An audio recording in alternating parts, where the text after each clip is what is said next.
That entire system is cracking like it's never cracked before. Democracy itself in the United States is teetering on the edge. And then you have the collapse of the macroeconomic system. And then you have climate change. And people already are like, how the hell do I opt out of this world? When you take a visionary plant, you kind of shake up the entirety of that consciousness. It changes the patternings of what you understood as like your normal everyday thinking. To actually have an idea that there could be fear or concern about anything is just the most ridiculous thing in the world. I just went into the most immense state of joy and laughter. And I laughed for hours straight.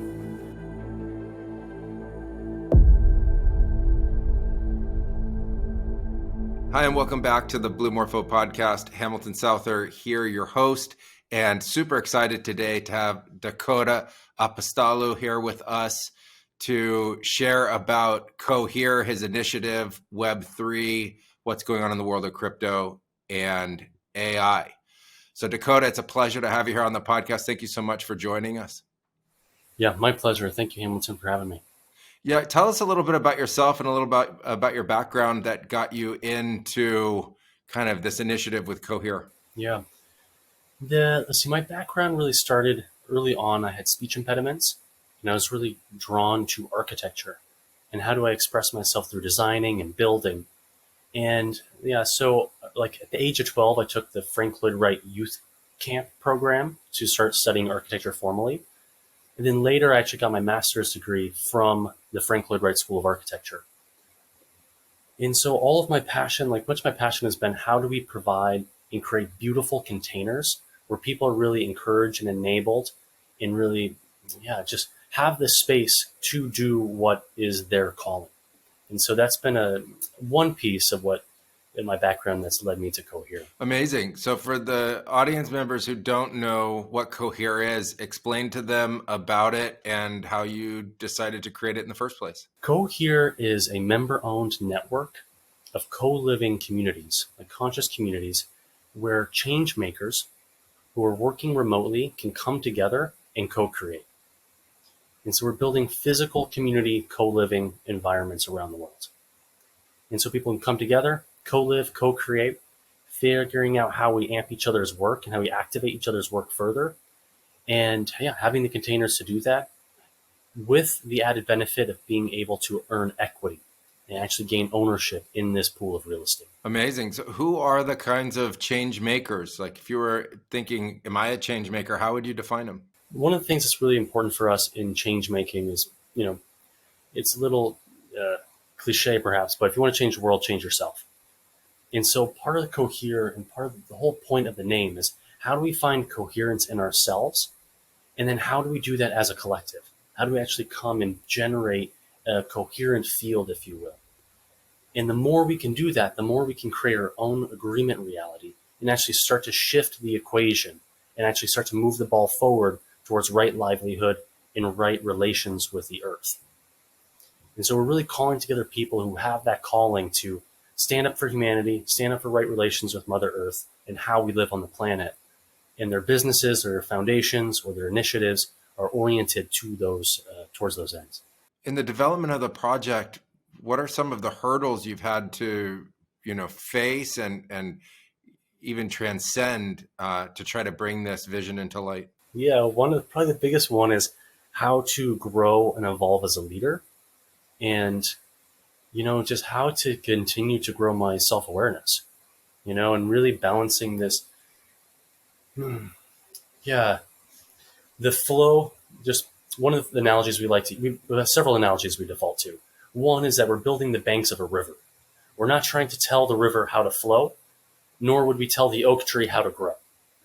And as building inside the world environment with all these changing contexts all the time, it's been, I think the biggest challenge has been for me personally is how do I embody just the right amount of structure and do so in such a way that I'm in my calm center and I'm in a space where I can help each person be in their genius and keep it organized and not slip into rushing or trying to make things happen. I could go on, but just really like the process of changing and evolving myself such that I can match the needs of the job and the needs of Cohere, this larger initiative. What does a co-creating, co-living community hub or spot even look like? So one of the things we see in the world right now is with the earth rebalancing, geopolitics, the crazy stock market, collapsing crypto, collapsing banks, the list goes on of the crazy things going on.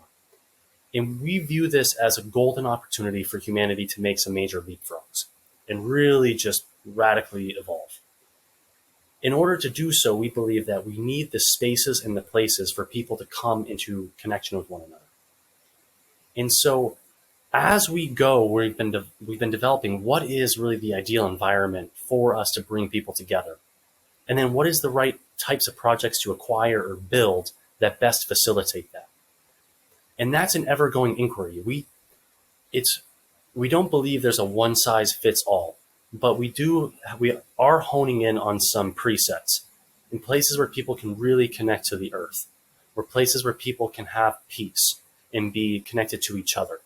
In a small group size, typically 20 to 30 people seems to be a very kind of ideal sweet spot, where it's not too many people, but still has enough dynamism for the group and the cross-pollination to really to occur. And what kind of link does Cohere have with crypto at all? And what do you see going on in the entire crypto space? In my opinion, much of the Web3 and crypto space is a lot of fluff and a lot of a lot of financializing that's kind of akin to Wall Street and kind of mimicking a lot of the fiat world, but without the military industrial complex backing anything.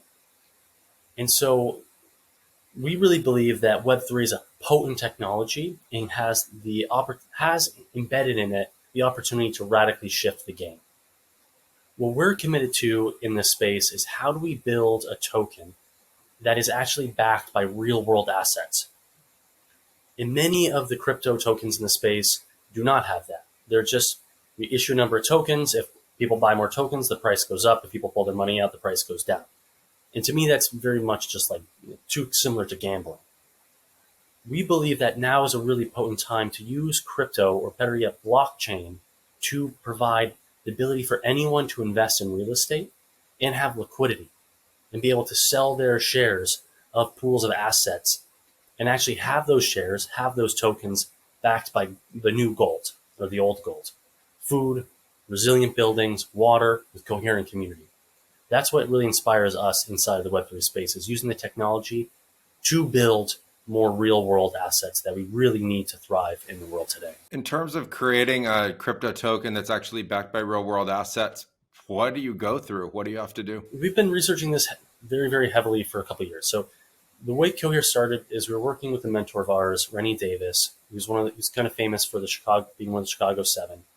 We were working on the Foundation for Humanity and building out a prototypical development in southern Arizona near the biospheres to really show how do we build a community that's really integrating some of the best practices from the inner work all the way to next generation ag to architecture, the whole gamut. And he passed away unexpectedly, and that's what inspired us to start Cohere.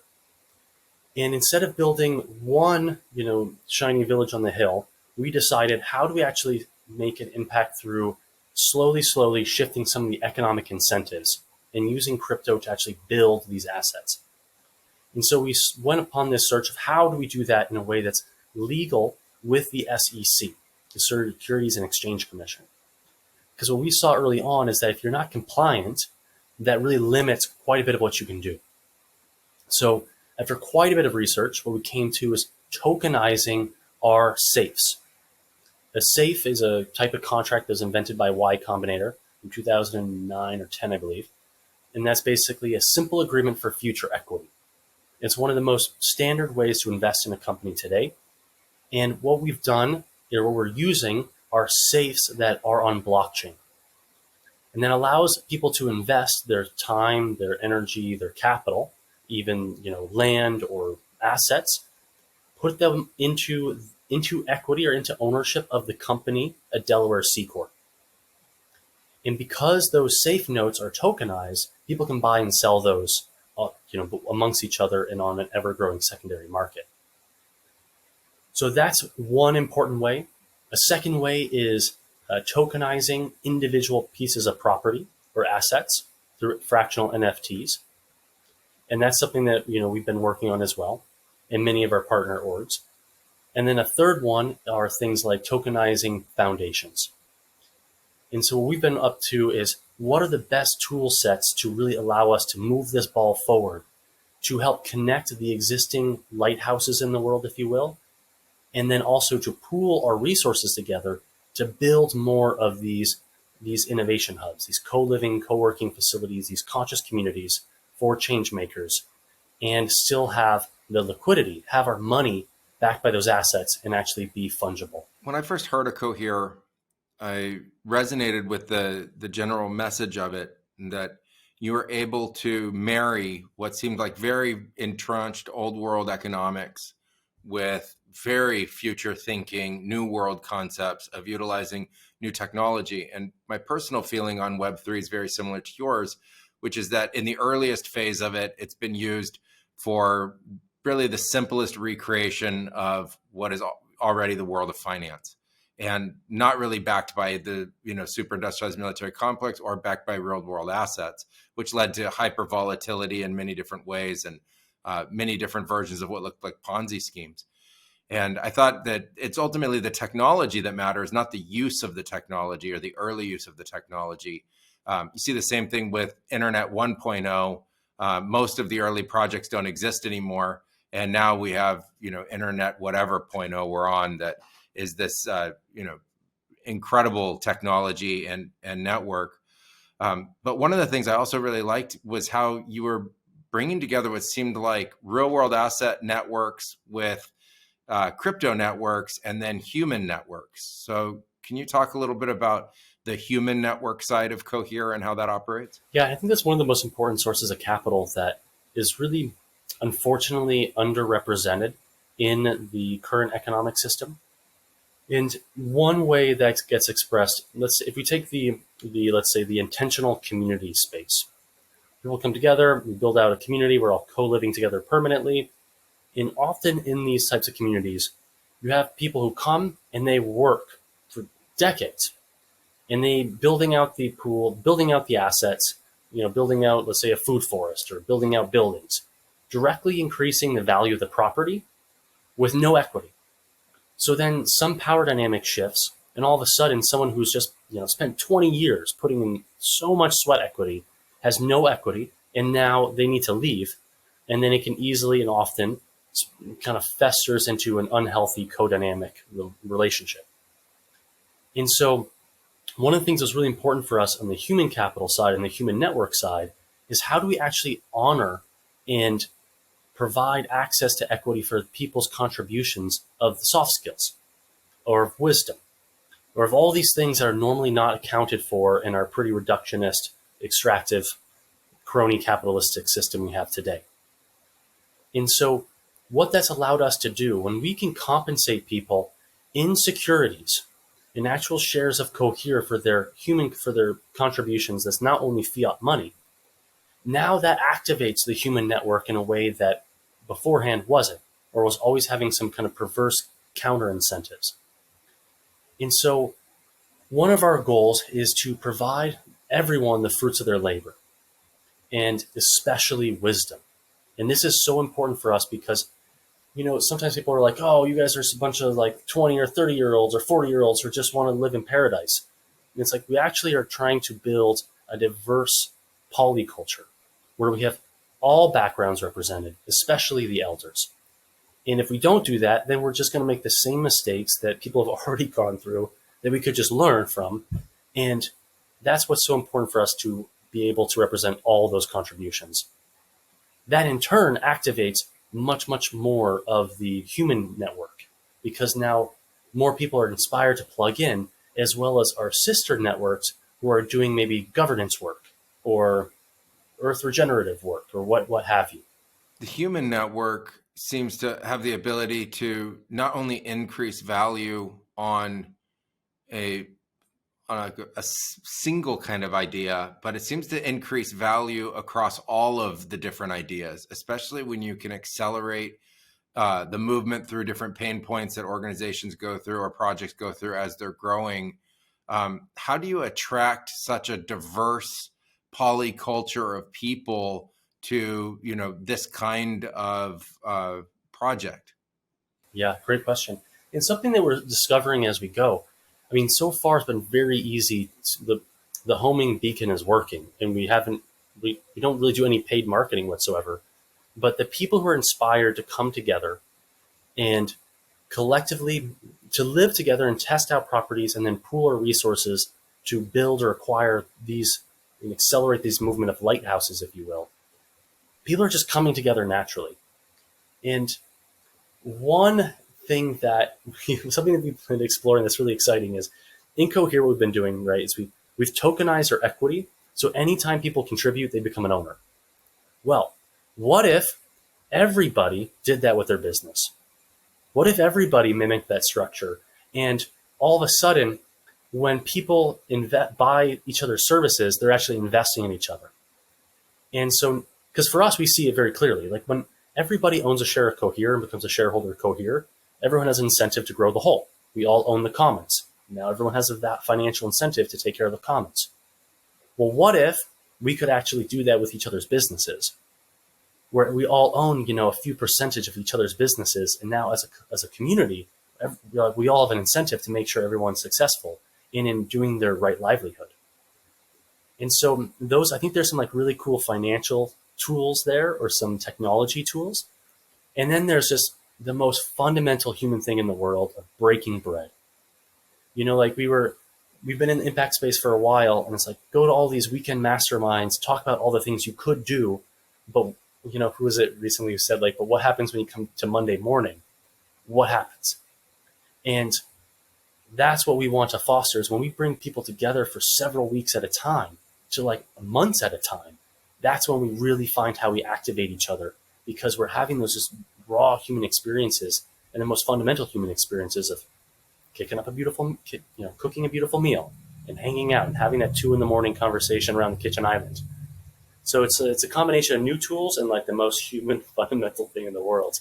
Like, let's gather around the fire. Yeah. Where in the arc of the project creation are you? What are your next steps? So what we've done, the sequence that we've been building Cohere has three major phases. The first phase has been building out our membership pool and our founding membership of the people who have this shared vision of co-owning and co-building these regenerative hubs.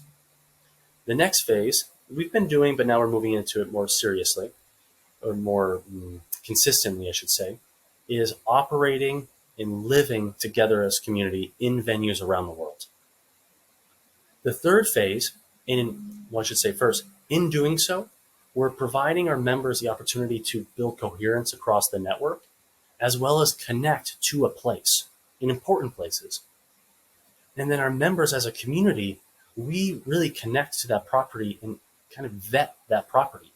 Are these properties places we want to pool our resources and build, or pool our resources and acquire? And so we've been slowly building these phases: connect the people, come together and break bread and live in locations around the world, and pool our money to actually start to build and co-own and co-create these hubs. And that's the phase we're moving into.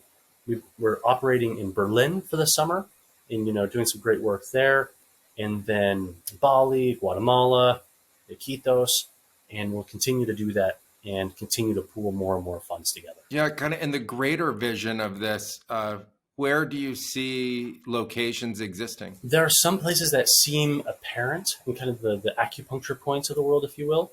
There's like the Sacred Valley, the Valley of Longevity, Lake Atitlan, Lake Titicaca, like Ometempe, Crestone. There's all these spaces around the world that just naturally have a gravitas and an energetic field, if you will.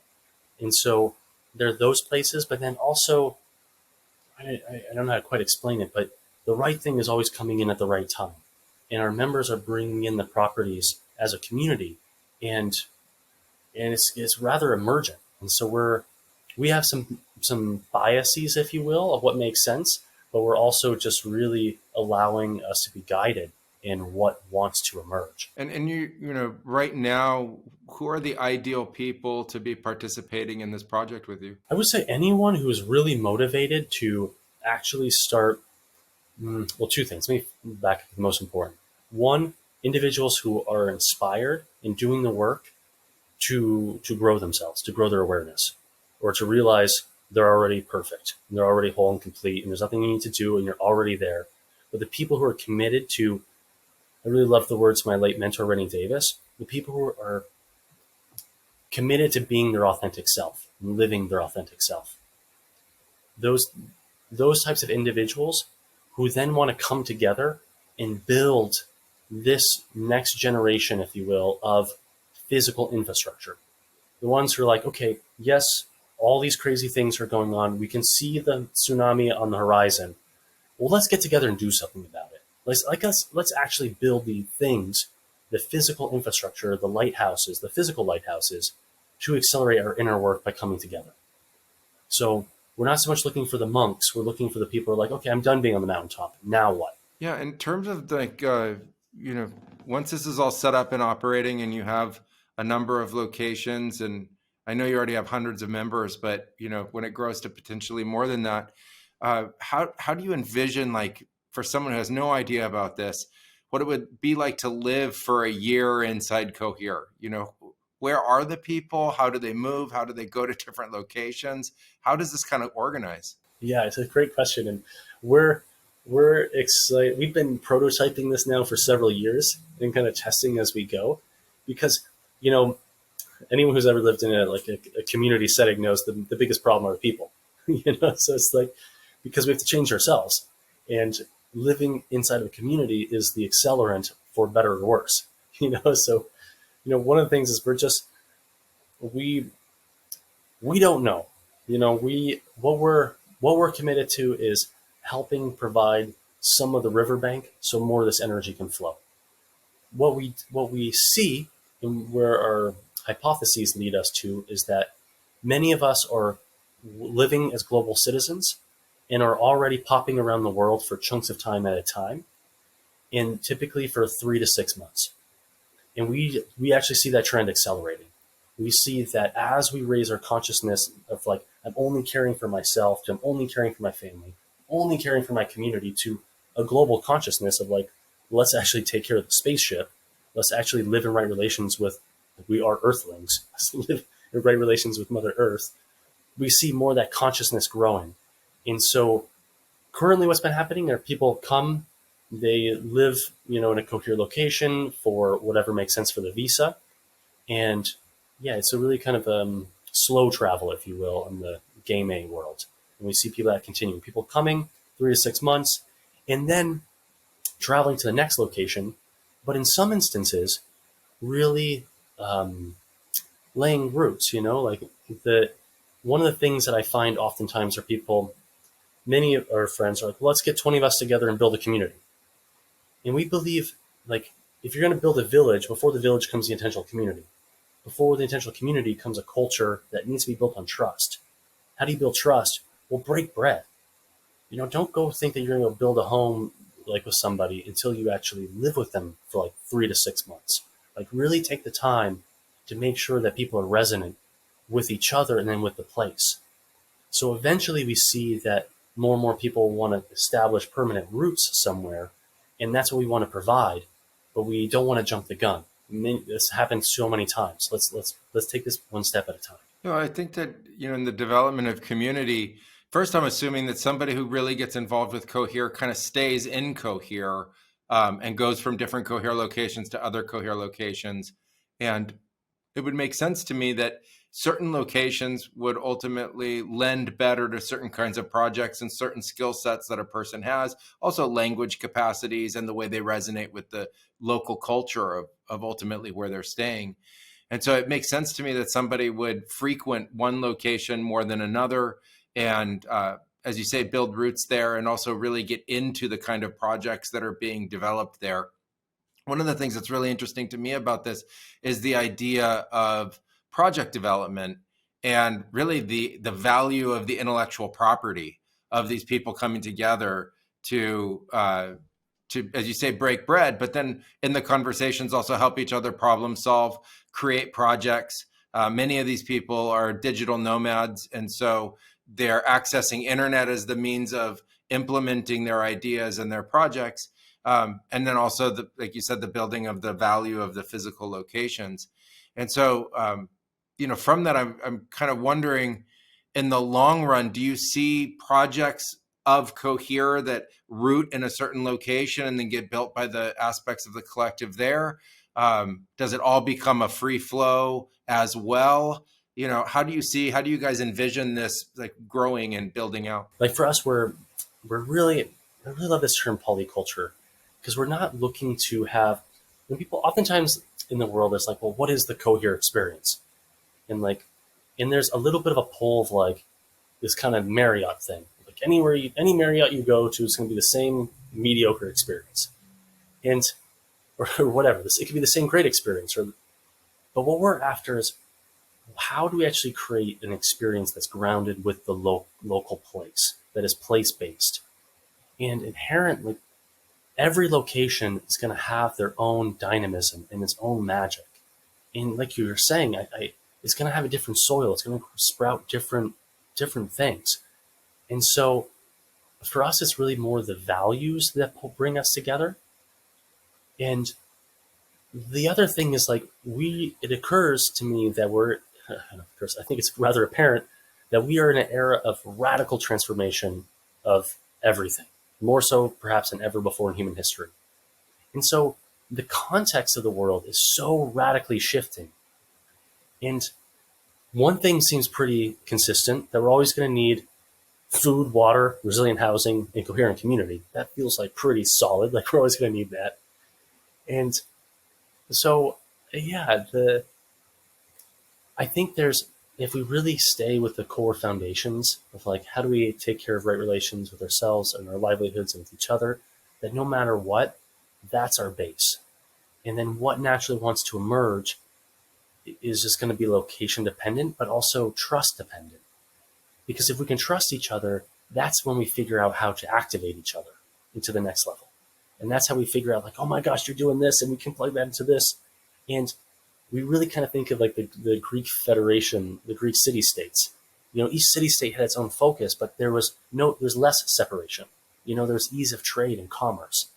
And that's kind of like the analogy we really like to use. You mentioned that there's a huge disrupt taking place, and I'm in agreement with that. I think this is the largest disrupt in history, literally all of human history. And it's ultimately bifurcating between what are machines and what are people, and people maybe no longer even being really connected so much to the machines. Like people have been making machines now for hundreds of years, but it seems to be that the machines are in essence growing a life of their own, including different kinds of automation.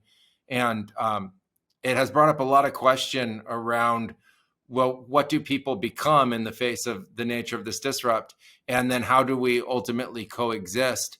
How are you seeing the nature of this artificial intelligence and expansion of automation and technology? I've always liked this concept that the brain is already an artificial intelligence. Like we have our awareness. So the way I view the world is we have our awareness, and our awareness or awareness unit or whatever you want to call it is inside of our body, and our body also has its own consciousness. It also has its own intuition, and then we have the brain that is this like incredible mechanism to keep us stimulated and to keep us awake. And fear is pretty amazing at keeping you awake. Like if you're in a fearful state, you're not falling asleep, so like it stimulates the awareness.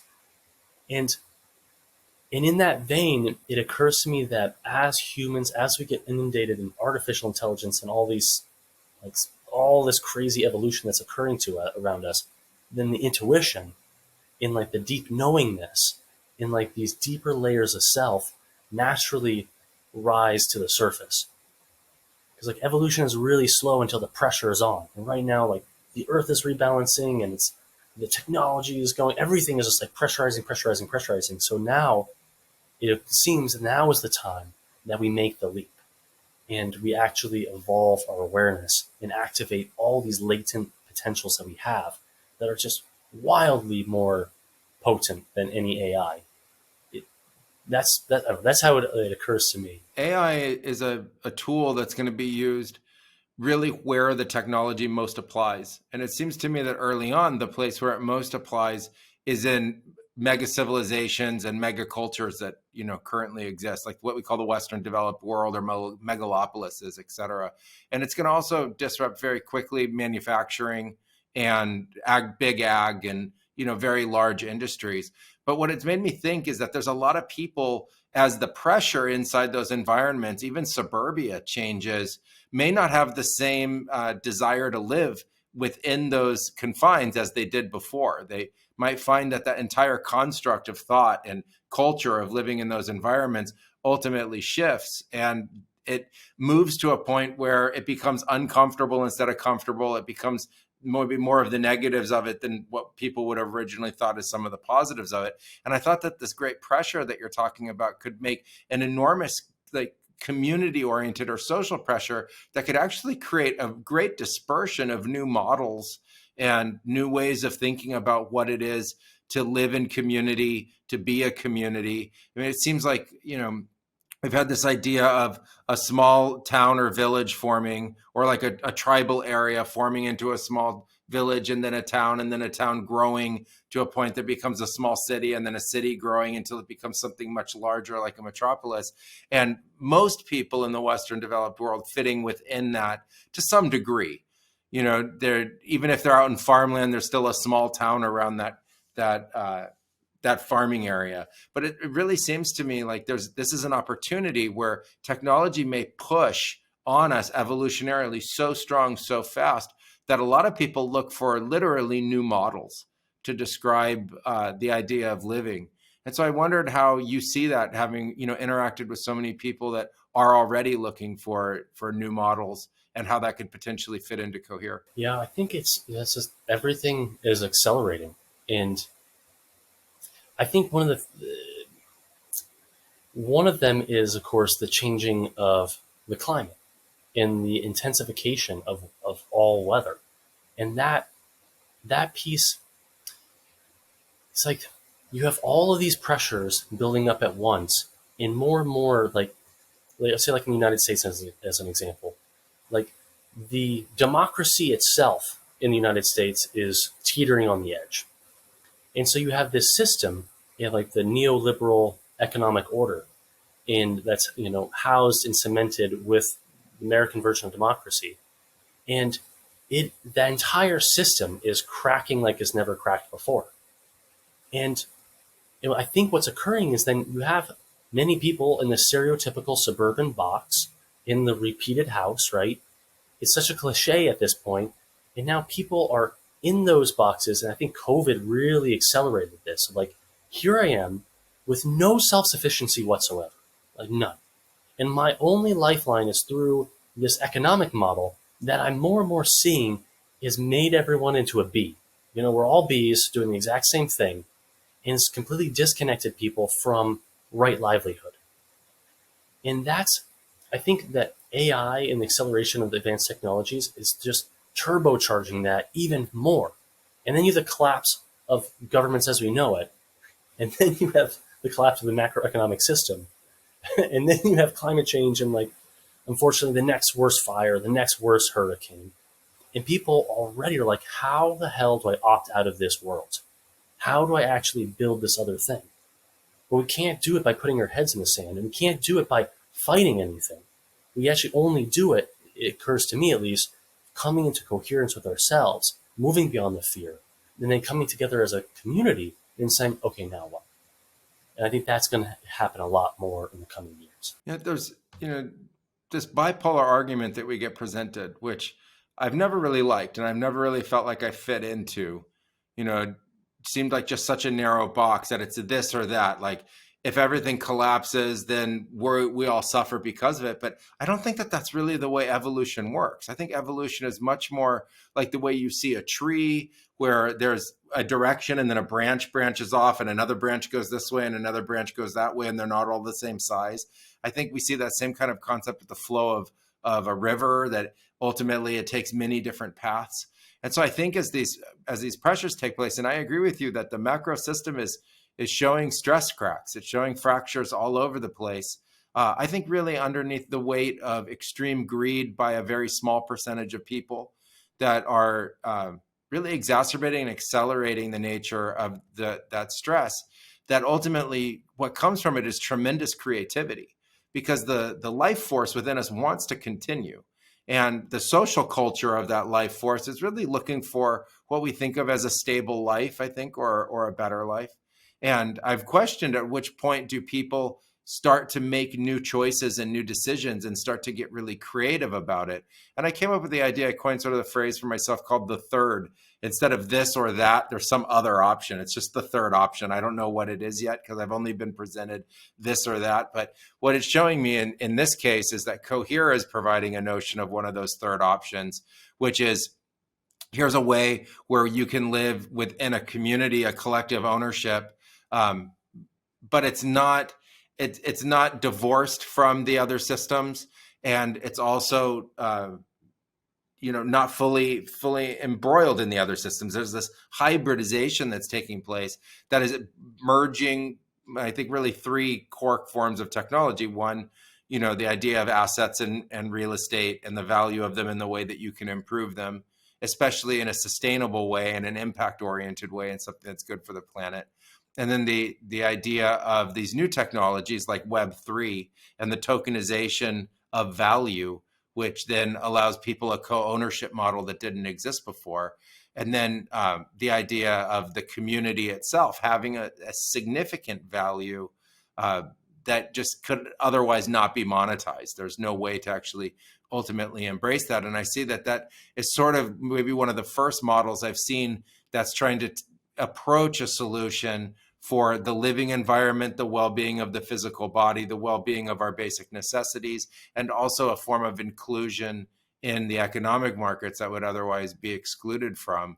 Do you think the technology and the expansion of that technology is ultimately helpful to your model? I think it is. Yeah, I think it is. It gives us, just new tool sets that we can build new things with in the financial technology space. And it's interesting at the end of the day, how much does any of that matter? It does. And then it also just comes down to trust, because at the end of the day, that's what it's all about.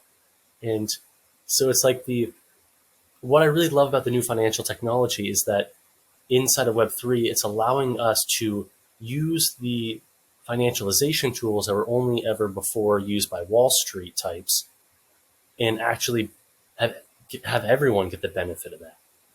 And I think that's what is so exciting as a mobilizing force in the fintech space. That's, I think, a really interesting point, that is democratizing access to tools that were otherwise held in very specific verticals of the economy. When you guys have looked at other kinds of, models, how have you thought of embracing, like you said, fractional NFTs, these other kinds of technologies ultimately into the model? Well, it is such a Cambrian explosion right now of innovation in the space. There's so many amazing sister orgs that are just doing great work.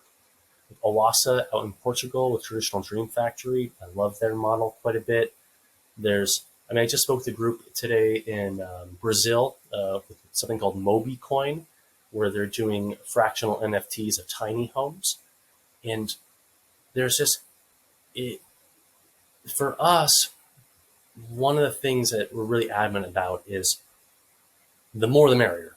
This idea that we're going to outcompete another group who's better figuring it out. It's like mixing the whole point. There is a superordinate goal. And if you're familiar with this research around how do you get gang members collaborating in different gangs, you give them a bigger issue to deal with. It's like when the aliens invade, everybody's on the same side. And right now, it would be really wise as a humanity if we realize there's a tsunami on the horizon. Let's get our act together and all collaborate. And it doesn't matter who's got their name and whatever. If we're figuring out the best new financial or, whatever, who cares? So our model's always been like, anytime we can support our sister orgs, great. If they're successful, we're more successful. And then if we can swap tokens with each other, or if we can index our tokens together, meaning we take the tokens Cohere has with others and we bundle those together, and then that starts to build a whole new asset class. Wow, now we can really, really turbocharge each other. And so that's our general MO is and not everyone's super collaborative. There's a lot of people who say they're collaborative and then wanting to be the innovative one. And maybe we fall into that too at times, but our intention is just always, how do we just be of service to the meta network and accelerate all the movements collectively? I think you have a difficulty in the shifting of all aspects of culture at the same time. And so it's easy to say that you want to be really collaborative, but then you're also presented all the time with ideas of well, what's your moat and how do you protect yourself as a business? And what happens if a lot of other people come and copy you? And so there's a lot of ideology around projects and for-profit movements that ultimately kind of all of a sudden find themselves in that war of competition. And it's hard to shift all of those aspects and ideologies all at once. But what I really like about this idea of all the projects that you mentioned is that it really looks to me like blue ocean, because they're going into a space that doesn't yet actually exist in the form that they're innovating into. And so it seems to me that it leaves room for there to be a tremendous amount of collaboration in an idea of how you actually build out that space. Because it sounds to me like an entire new vertical. Like when we talk about this and I think of it in my mind, so on a single project base, I think of all the different things that could be difficult for that project to gain the traction to make it. But then I also like to think that these models are going to make it. And ultimately, it provides an entire new concept for living, for community living. It's like decentralizing towns. It's decentralizing resorts. It's decentralizing what people used to do and call vacation. It's also decentralizing work. It's decentralizing intelligence and IP. And it's bringing it under a cohesive or coherent umbrella that gives it culture, that gives it shape and gives it form. And to me, it looks like, I mean, when I see in my mind the geometry of the blockchain over the earth, it looks like that to me, though, but of different groups trying to build out what looks like the next generation civilization, which is no longer defined by national borders, but it doesn't disrupt them. Like you say, you stay in an area for a period of time that's within the legal limits of the places where you're staying, et cetera. But I've always questioned, what's the next evolution for the planet? Because the model that I was brought up in, I was told while I was being brought up in it that it's not sustainable. And all that means to me, that's not a positive or a negative. It just means it's got to change at some point. And so we don't know how it's going to change. And now, we're hearing of models like your model with Cohere that is a representation of that change. And so it's, in my mind, perfectly acceptable that it's very early in the space and it's figuring it out as it goes, because it's also defining the space. When you hear all of that, what do you think? Yeah, it just really fills me with joy, man. I really just it's such an exciting time to be alive, because we do have the opportunity to trailblaze, and all of these orgs that are committed and doing incredible work day in, day out are doing that. And even if these orgs aren't actually collaborating, we're all connected inside of this groundswell in this overall movement that's occurring, this evolutionary movement. And I don't know, man, it makes me, it's really touches me that to just have the opportunity to, contribute our little part into this and do what we can to help activate whatever we can. And because, what more is there to do than activate ourselves and help do what we can to help activate humanity to take that next leap? And I don't know, I'm really touched by having the opportunity to be part of this collective movement in this little way that we are. And man, it just feels really cool. How ultimately do families fit in and, multiple generations fit into this kind of a model? It's interesting. I grew up traveling around the world quite a bit. And my mother was very much opposed to this idea that, well, she was actually, I should say, very into the idea that you get experience, you get, what's the saying? Wisdom comes from experience. So you get a diversity of experience. And so I grew up in many parts of the world. And I think that there's, for us, and I'm at an age in my life where I'm starting to think about family as well, and something that very much excites me in the coming years. And but it's how do we build these hubs where people have the choice to go deep and root, but also have the ability to move. But furthermore, even if you don't move, you get the financial upside of the entire commons. That's what we're really after, is like, I can own my house, and financially the value of my house can go up or down, and I'm riding that line. And most people don't own their houses. The bank owns their houses, and maybe one day they get to pay it off. But what if we actually co-own a global pool of real estate? And as we grow the value of that pool, everyone's value goes up commensurately. And since the real estate is one of the best stores of value, you don't need that liquidity all the time. You can keep the value tied into that real estate, but your share value is still going up. And you can lean against that value far more easily. And so that's what starts to become really exciting in terms of changing the game of the fundamental economic drive that is currently, if I take the most, I get ahead. Or if I undercut the next guy the most, I get ahead. Inside of what we're after and what we're like obsessed with building is an economic model where if I steward the land, my personal value, or your personal value, but also your personal financial value goes up directly. And if you help the other guy, the more you help the other guy, the more your financial standing goes up. That's what we're after. And we believe that if we don't shift that, then we're going to be fighting an uphill battle. But if we can shift that, which we can in some very simple ways, then for those who want to choose that system, we can turbocharge our financial standing and then show others, why don't you come join us? Why don't you opt out of the rat race and just come join us and enter a race to build the best and healthiest planet we can possibly imagine? Let's do that. I think when I envision the model that is the rat race and sort of the great competition, it seems like people trying to climb up over each other to get to the top, only to get ultimately pulled down. And so it seems like there's, for one winner, there's all of these other people that just aren't winning as much. And so instead of there being aligned values, it sounds to me like there's a misalignment ultimately in value, even from the people that you're closest with.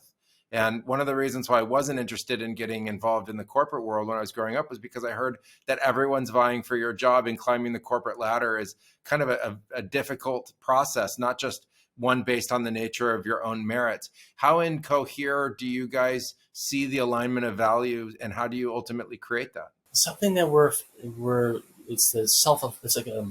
it's ever developing. And one example of this is, how do we compensate, for instance, for somebody? A common question in this sense is, if someone's contributing something, what do we compensate them? And currently what we're doing is just, what is your standard market rate for that type of job? Now that's not perfect, because there's all sorts of imbalances in what we value in society currently because of the misaligned economic incentives. But right now what we're doing inside of Cohere is, you contribute value, we're going to provide value that's basically on average of what you would get if you're being paid in fiat. We'll pay you that in equity. And so that's one way we're doing that, but way more, so much more to figure out in how we fine tune these systems. The thing that's really exciting to me right now that we've been really getting into is, and we'll be really diving into this in Berlin, is, I was kind of noting this earlier, is like, a friend of ours, Emmanuel, was sharing this. He's got a really cool company called Fractile, and he was sharing this research at a conference that some friends were hosting called Protopia. And he was sharing this research that when companies co-own 1% of each other, just 1%, I believe the number was a 10% increase on their profitability. That small 1% makes a huge difference. And so when we can start to co-invest in each other and co-own the collective and co-own each other's initiatives, then that has such a crazy flywheel effect. And so that's another example. So I'm not quite sure if I'm answering your question, but these are things that we're constantly in the exploration of how do we create these economic flywheels and positive feedback loops. And all of these things, it sounds to me like there's a tremendous amount of new thinking going on, new imagining and new modeling. And, Blue Morpho has been a mover and real pioneer in the plant medicine movement. Where in your own experience has plant medicines and visionary experiences come into play, and have they influenced how you guys have thought about Cohere? Yeah, in particular key moments, that's always been something I've really honored with the plant medicine world. For me, plant medicine is, I don't know, for me, like I need like a few years between every time I sit with plant medicine to actually integrate the teachings. And the way that's, I mean, so much for Cohere to me is it's like everything in the world for me is it's a reflection of my own inner state. And so I've been I find that plant medicine has been an extremely important set of milestones in my life when I've been ready to like actually sit down in ceremony and really go deep into that work. And that has always correlated at different breakthrough moments in the process of building this. And so, yeah, but it's hard to say exactly how that reflects into the building of the company because it's so much about, shift your awareness in some way and then everything in the world shifts around you, including the company or initiative you're building. Take me through like one of these big plant medicine experiences for you. What kind of plant medicine, what happened in terms of the experience? What was it like? Yeah, let's see a good one. I had one where a dear friend and investor, before he decided to invest, was like, okay, you guys need to meet my medicine woman. We're like, okay, great. So we went down to Costa Rica to sit with his medicine woman and had quite a potent experience. And going into it, I have a fast metabolism. And so I was sitting with the shaman. I was like, okay, I only need a little bit. Like, I don't need to go too deep. My body metabolizes very quickly. And her response was, honey, you need a big dose. And so she like went to the bottom of the barrel. It's like gave me this monster cup. And I was like, oh, okay, we're going to do this. Okay. And what was so magical was the thing that really popped in for me was the idea that I could have concern about anything was so ridiculously comical that I just went into the most immense state of joy and laughter. And I laughed for hours straight, like just nonstop laughter that the infinite eternal beings that we are, to actually have an idea that there could be fear or concern about anything is just the most ridiculous thing in the world. And that was our kind of the opening to our first investment that really got Cohere going. That was the seed capital to make all of this possible.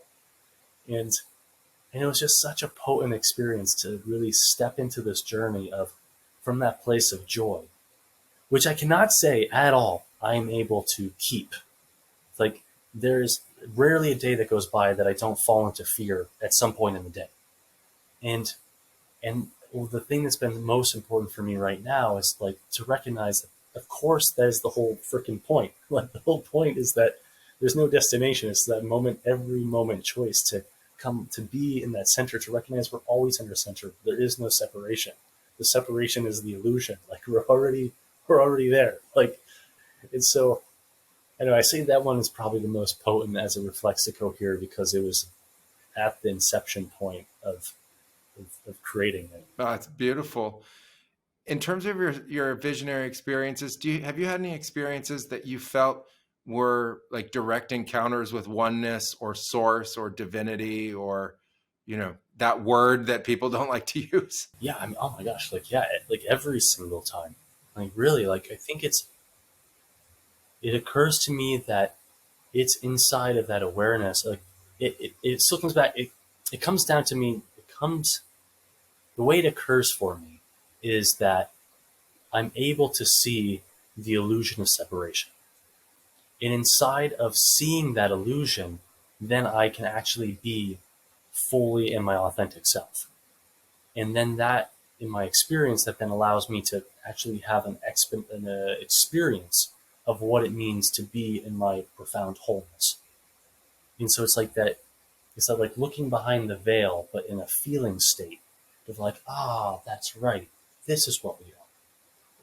And I think that's what I mean, like processing the experience. I don't mean an intellectualization side, but I mean more of like, how do I then take the experiential awareness and flavor into my daily morning practice, into my daily evening practice. And it's like, that's right.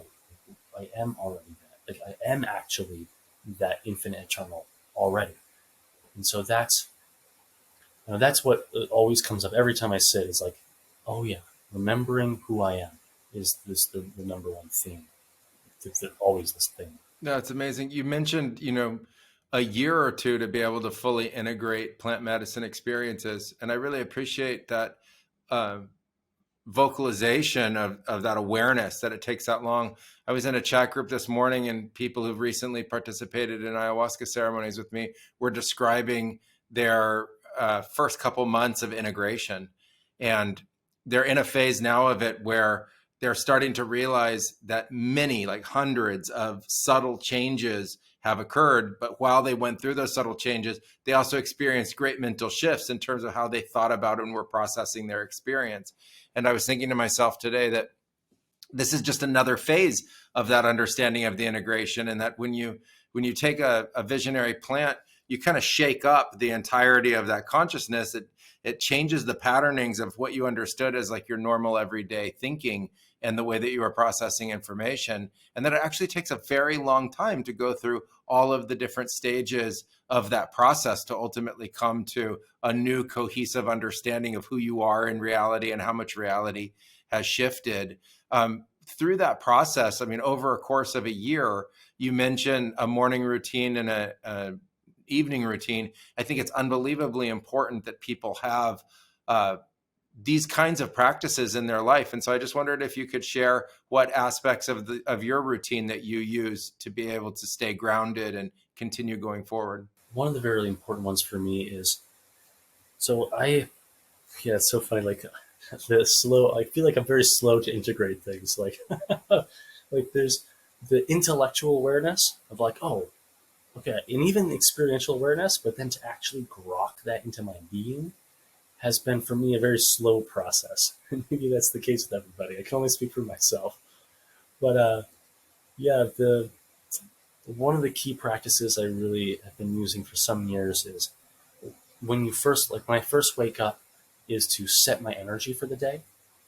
And I am one of my archetypes, like using the Enneagram archetyping, I'm an achiever, right? So one of my dominant ego patterns is like, I gotta achieve.